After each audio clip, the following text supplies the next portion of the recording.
piatok 5. októbra 2012 sa uskutočnili voľby do Žiackej školskej rady pre gymnázium Sina, ktorá v zmysle legislatívy bude mať 11 členov. Kandidovalo 23 žiakov. Aké sú výsledky volieb? Takže máme 11 členov Žiackej školskej rady, výsledky sú následovné. Poviem abecedne.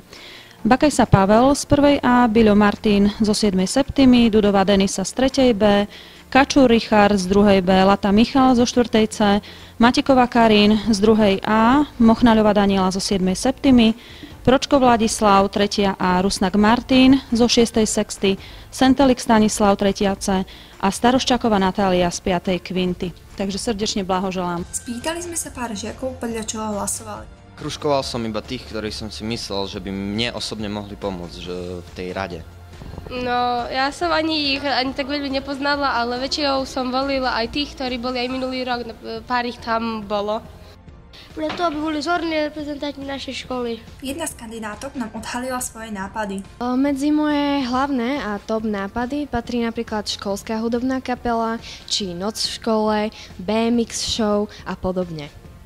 Pre gymnázium Sina Ivana Peľová.